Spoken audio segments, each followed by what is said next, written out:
This work was presented in 2017 ASME Summer Heat Transfer Conference, and it's about minimizing the experimental uncertainty of heat exchanger performance data by correcting the errors of underlying measurement variables. Um, the thermal performance of a heat exchanger is usually characterized by measuring the heat transfer rate on the hot fluid side and also the cold fluid side, and also um, uh, doing calculations on the geometrical shapes and available surface area and so on. And now if we have an ideal experiment without any heat loss to the surrounding environment, and all the measurements are truly accurate, then the heat transfer rate obtained from the energy balance on the hot fluid flow and also the cold fluid flow should agree. So there should be no discrepancy between the two fluid heat transfer rates. However, in reality, there is always some level of disagreement from an experimental measurement. So most of the time, there has to be some way to obtain some kind of an average concept of heat transfer rate, and that it involves in the how do we handle the uncertainty from each fluid side measurements. Now, you could use just one side fluid heat transfer rates. So in some sense, the heat transfer rate measurement is redundant because there are two fluid sides. Sometimes there is a third way to measure it, such as if you're providing the hot fluid heat source as some kind of electrical heating, then you could also assess how much heat was provided from the heat source. So there is a third way to get essentially the same redundant quantity. However, these tend to disagree to a certain degree, and because of experimental uncertainties, we have to somehow average them out. So that's going to be the issue. When we average heat transfer rate, there is some lingering flaw in how we progress from using the average heat transfer rate. So I'm going to address on that one. What I will later propose is that we can make corrections to individual measured data, such as mass flow rate, inlet and outlet temperatures of each fluid, based upon how much uncertainty of these individual measurement variables are. So I call that maximum likelihood estimation of errors that can be corrected, and that will be verified, validated by Monte Carlo simulation, and I'll explain how the details are. And now using that corrected measurements, we conduct the data reduction for an actual heat exchanger experiment, and I will show that the uncertainty of performance parameter is indeed minimized by this new method that I am proposing. So there are redundant heat transfer rates, sometimes two, sometimes more than two, like three. And often the way that researchers characterize how bad is the disagreement is what we call the energy balance error. As we have expressed, there is a difference between the two fluid side heat transfer rates. Take the absolute value, divide by the average heat transfer rate. So most commonly, the typical threshold for a quality heat exchanger data would be 5% of experimental energy balance error, and that is often considered as the standard, the requirement for a good quality heat exchanger performance test. But sometimes we encounter energy balance errors more than 5%, and how can we make use of them? Do we discard them and do the experiment again? Is there some way that we can make use of them? So there are some questions like that. And besides, when we try to use these independent as the redundant measurements of heat transfer rate, then how can we get the actual heat transfer rate? And there are some options, as I will talk about. the status quo in obtaining the average heat transfer rate from redundant measurement is that we take the arithmetic mean as presented in the formula. This is the standard in many different standards like ASME, ANSI, ASHRAE, ARI, or AHRI standard. So, and many literature, many articles, papers in the open literature will follow this. I myself have also published papers using this approach. Now, the question is this really the best practice? And we'll be able to easily tell a case like, how about one side is really accurate, but the other side is very poor in accuracy? Is it better that we actually use just the accurate side and then discard the poor accuracy measurement, as opposed to using this arithmetic mean? In a paper I and my co-workers have published in 2010, and another article by Zhang and co-workers, there is clear evidence that if the uncertainty ratio between the high uncertainty measurement and the low uncertainty measurement is greater than square root of 3 as shown in the formula.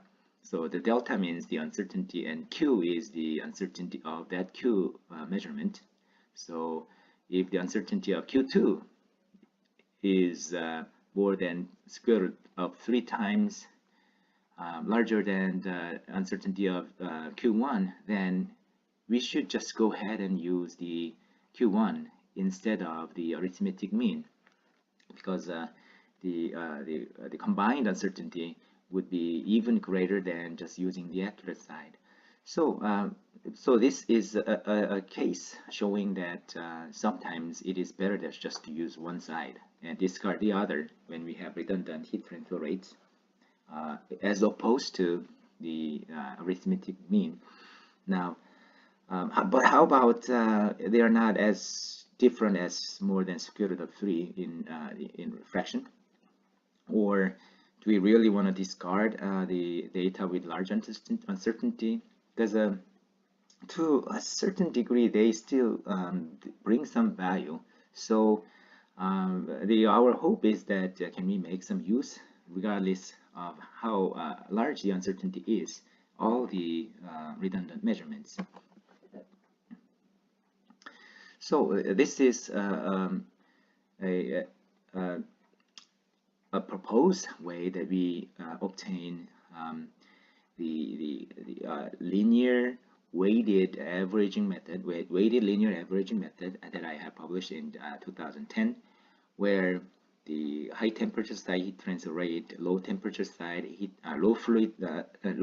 cold fluid side heat transfer rate, which is expressed in the mass flow rate, specific heat of the fluid, and temperature change from inlet to the exit as shown. And you combine the two heat transfer rate in what's called the weight vector phi.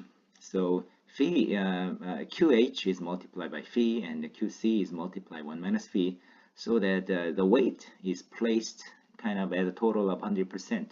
So if phi is, let's say, 0.5, that this formula goes back to the arithmetic mean.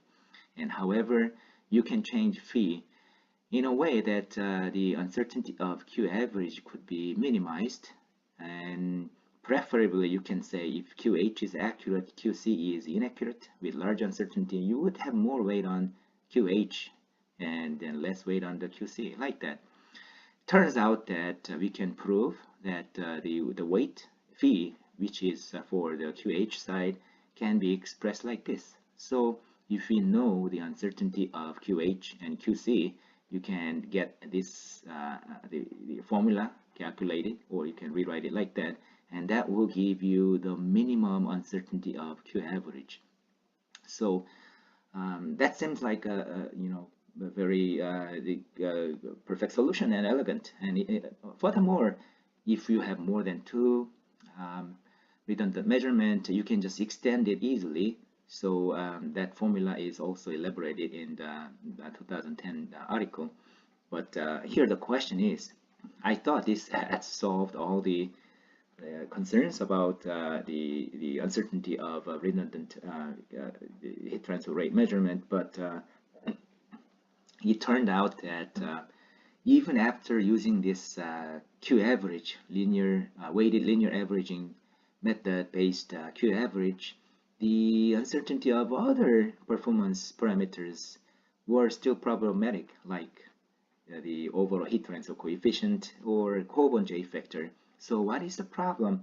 And actually this after applying this approach, I realized that there is yet another problem that we have to solve. The problem is there are underlying discrepancies where I could have corrected Q, but I didn't correct the individual measurements of high temperature inlet exit temperature, hot fluid inlet exit temperatures, and the mass flow rate for that fluid, and also the same for the cold fluid. I may have corrected Q, but I did not correct all these underlying variables, and they do show up as some discrepancy, and later we have a problem here. So we have the underlying errors that didn't get corrected by just using the weighted linear averaging method. So, and also if you don't correct the underlying errors, we have a problem by getting different the UA or the performance measures based on UA LMTD and effectiveness NTU. From the textbook knowledge, we know that UA LMTD method or effectiveness NTU method should get us the same answer, right? They are equivalent. However, when you have the energy balance error in heat transfer heat exchanger data, they do yield different answers. So why is that? Well, if you think about, for example, a UA LMTD for a parallel flow, you can express the Q as a UA times a delta T log mean, which is expressed like this. And now, if you think about this, we are using what was measured, which do contain the errors because of experiment uncertainty. So all these temperatures do contain errors in it. We didn't correct it. And now you come here, Q average is corrected. So what happens? UA has some problem that manifested because of uncorrected T values.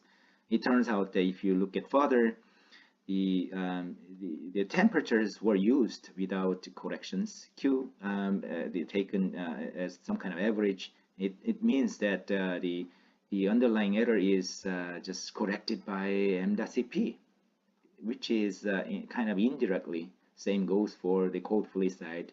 The correction is implied based upon m.cp. So it's like the error of the Q was a manifestation of m.cp, temperature inlet, temperature outlet. However, the error is corrected only by m dot, and th, the temperatures of the inlet and exit did not budge. So that is not fair way of correcting.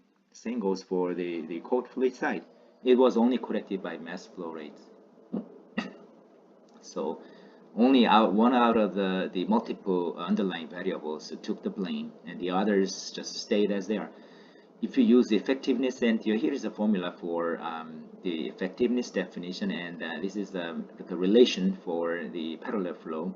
And again, if you take a look at it, you're using the Q and then m dot and then temperature at the inlet as they are, which do contain the errors. And what it turns out is that the outlet temperatures, which weren't used in effectiveness NTU method, took the blame. So while UA LMTD will blame the mass flow rate, effectiveness NTU will blame the outlet temperatures, as if the error in the heat transfer energy balance error was caused only by those blamed variables. And what does it show? Here is an example that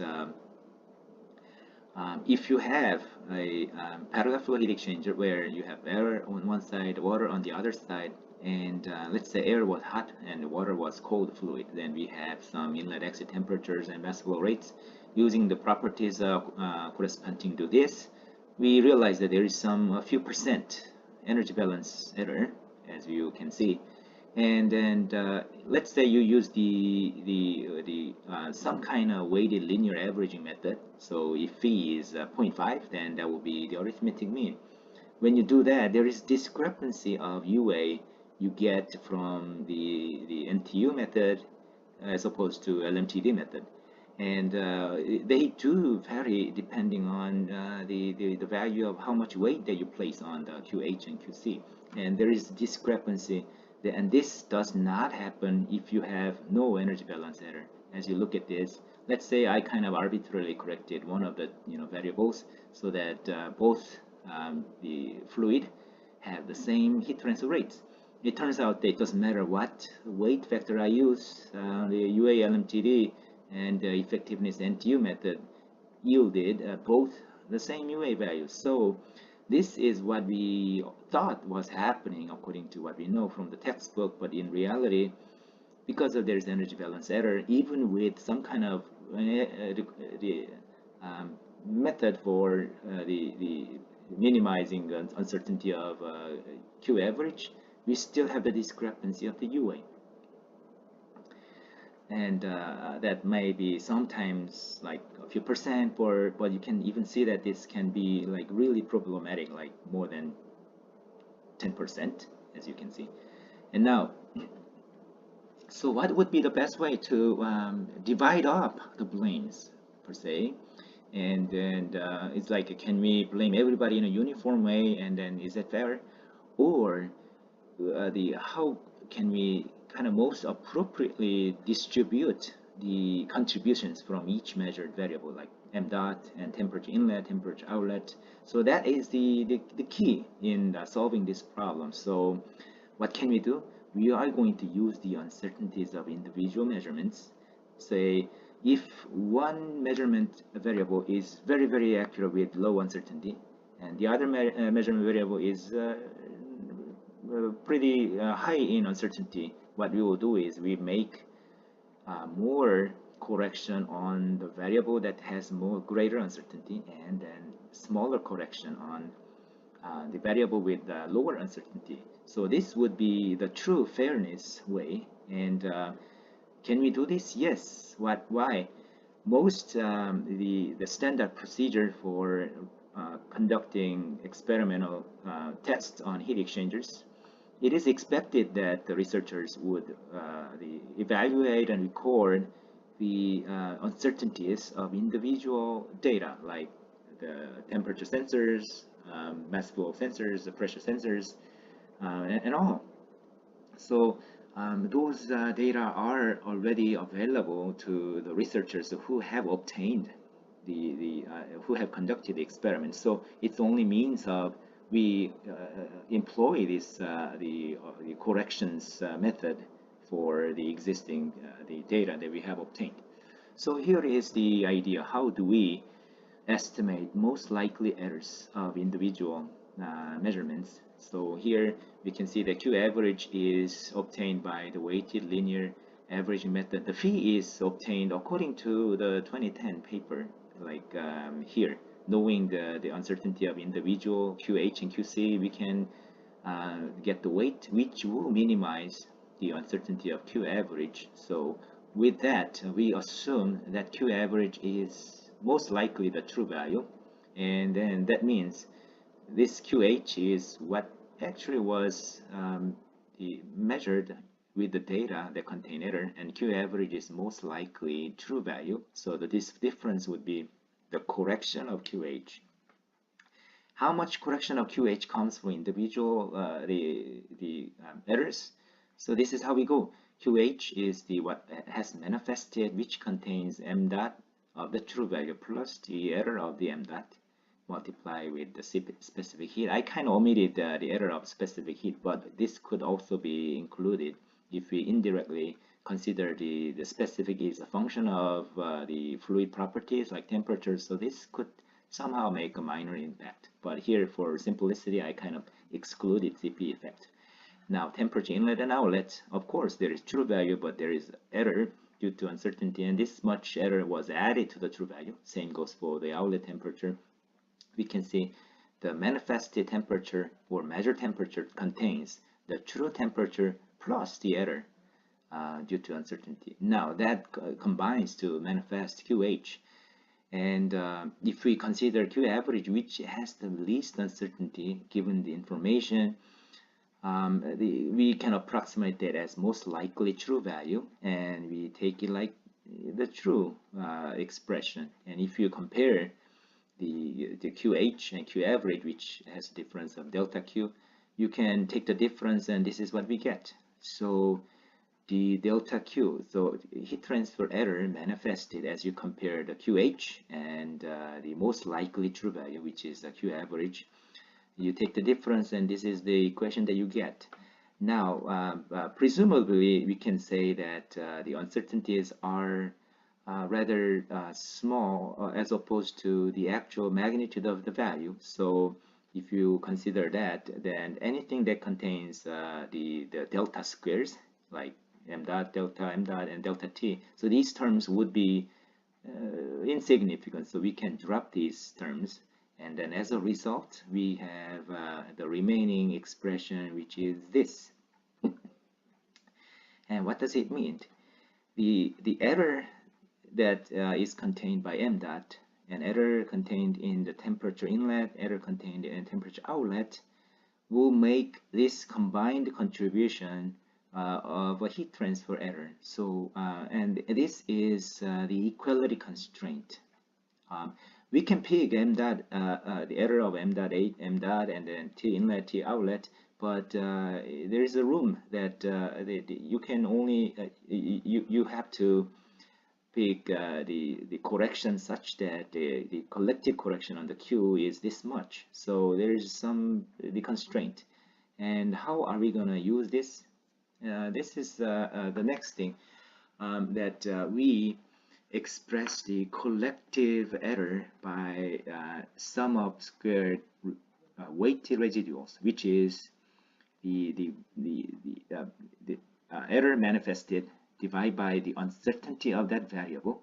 So this is if you divide the error divided by uncertainty and error divided by uncertainty, square them and add them up, this would be similar to least squares method, but we are not squaring the errors, but we are squaring the relative errors or weighted residuals. Your weight is the division by the uncertainty of individual measured variables.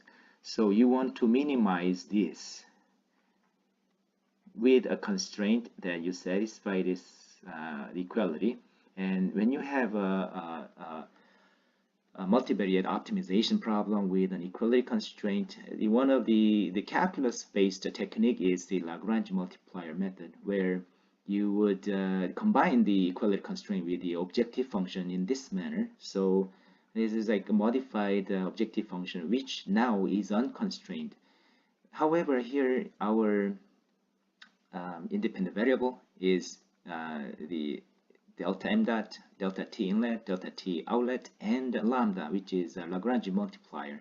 What you do is you take the partial derivative of this over individual, in this case 4, the independent variables, and each partial derivative must go to 0. So you have 4 equations and 4 unknowns by taking partial derivatives. The solution to this will become something like this. This is simply a matter of simple, the very basic calculus, and the delta m dot would express like this, and if you look further, the denominator is actually uncertainty of QH squared, so we can simplify like this. And also we can go further that other the delta t and delta the inlet and outlet are also expressed in like this. So this is in fact the summary of how much corrections would be necessary for the hot fluid side and cold fluid side measurements. And now after doing this, um, um, we will compare this to the Monte Carlo simulated result. So what you do, uh, assuming that we have the uncertainty of individual temperatures and mass flow rates, we can simulate the measured temperature by adding the error to the true value, and the error delta t here is simulated by the uncertainty times the Gaussian random number with the standard deviation of 1. And now with this, what we can verify is that the uncertainty of that variable, which is a sample standard deviation according to this formula, it turns out that the uncertainty by the simulation is less than 1% from the true uncertainty if you have at least 100,000 cases of the sample size. So that was established.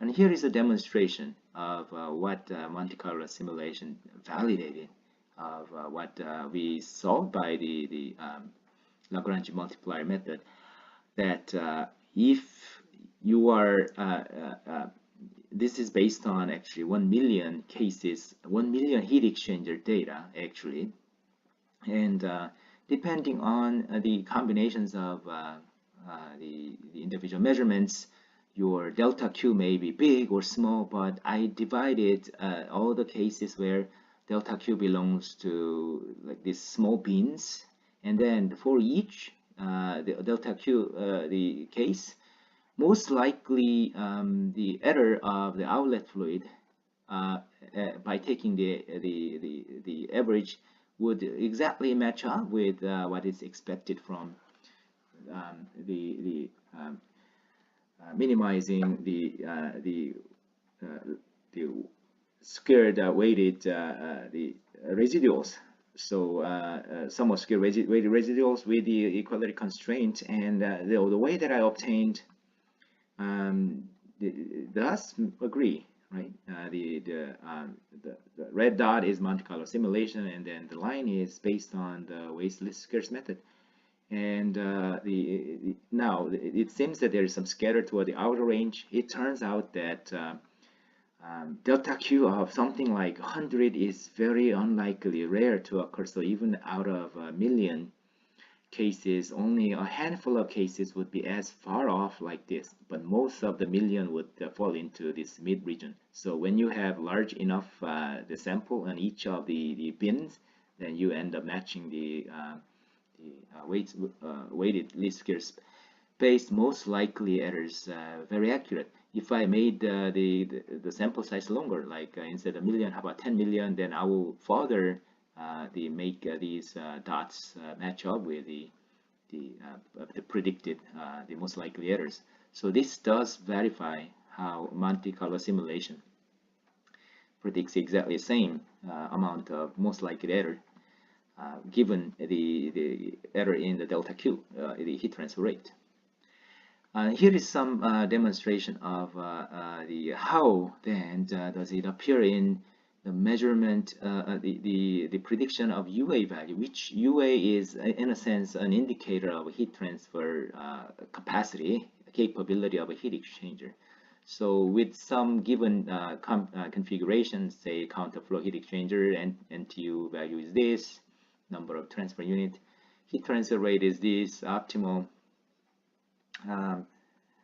the value of the phi weight factor according to the weighted linear the averaging method is this. Now if you only correct the Q but not the underlying data, then what happens is the uncertainty of Q is minimized according to that the phi value of 0.2163, but it does not minimize the uncertainty of the UA. If you look at the effectiveness NTU, UA value, uncertainty of UA is not minimized. And if you look at the uncertainty of UA based on LMTD, I mean, they are not agreeing, of course, because of unreconciled underlying data. And the uncertainties are not necessarily minimized, even if you use what minimizes uncertainty of Q. So what does this figure say?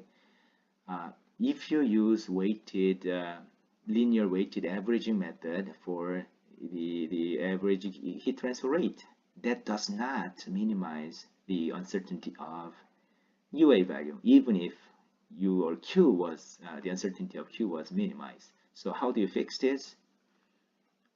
Well, fix all the underlying variables according to the formula that I suggest. So you have fully reconciled the data, and this time the UA value is exactly matching regardless of what weight factor you are choosing, and the two methods, if LMTD, ENTU, have the same UA value. Furthermore, the weight factor that gave you the least uncertainty of the Q also gave you the least uncertainty of UA. So this is a validation that the full correction indeed makes the not just the Q but also the UA the uncertainty minimized.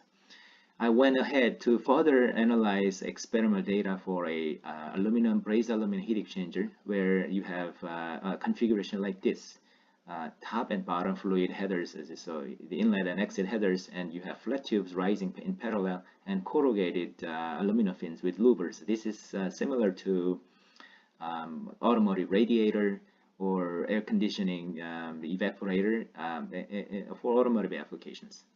I have two sample geometries where I've conducted experiments to measure the heat transfer rate, which can be reduced to Nusselt number, and then further you can turn it into Kogan J factor, which is commonly reported in the heat exchanger related papers. Now, I have compared what happens with the different the data reduction method. So the original, this means I am using arithmetic mean heat transfer rate. Partial means I only used the weighted linear averaging method for minimizing the Q, uncertainty of the Q. Full means I have corrected all underlying variables. Although it appears that you have insignificant differences here, you do realize that the uncertainty indeed are much smaller with a full reconciliation. Partial reconciliation, it turns out that actually the uncertainty of J factor is even worse than the arithmetic mean. So that was counterintuitive, and this is what motivated the current study when I looked at how the data got even worse after applying the Q of the least uncertainty. So I was shocked, and what would be the problem causing this? So obviously the full reconciliation has corrected this. You go to another heat exchanger where it's more compact. Previous heat exchanger is 12 fins per inch fin density. Now there is 18 fins per inch fin density, and under dry condition. You could be dehumidifying wet condition. But in this case, there is some difference actually in the reduced data for low Reynolds number ranges in the J. And look at this, uncertainty significantly reduced by using the full reconciliation as opposed to arithmetic mean or partial correction method. When we go to the wet condition, which means heat exchanger surface is wet with the water condensate and under dehumidifying conditions, you can actually analyze heat transfer rate based upon not temperatures but enthalpies if you have a dehumidifying heat exchanger with fully wet airside conditions. So and as we can see, there is a significant difference in the calculated uncertainty of the J factor. If you look at how bad it was in the arithmetic mean, and then you made a substantial improvement with the partial correction, but then even further improvement with the full correction. The reason we have a big uncertainty for the wet heat exchanger as opposed to dry heat exchanger, if you look at this, your uncertainty was like maybe a few percent to several percent. For wet heat exchanger, you got like order of 10% or more.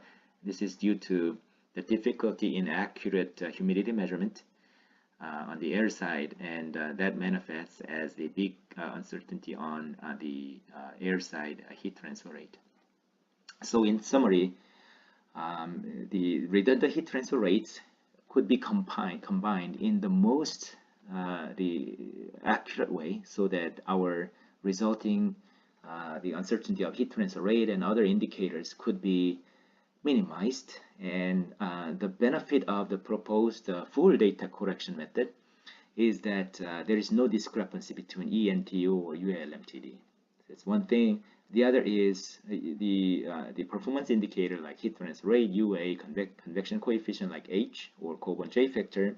All of them now have minimum uncertainties. And the method that I'm proposing is not adding any additional burden of during the experiment. We already have these the individual uncertainties assessed because that's a standard practice anyways. So this would require a very small amount of work, additional work for researchers, but there will be definitely clear and consistent benefit of minimized uncertainties for all measurements.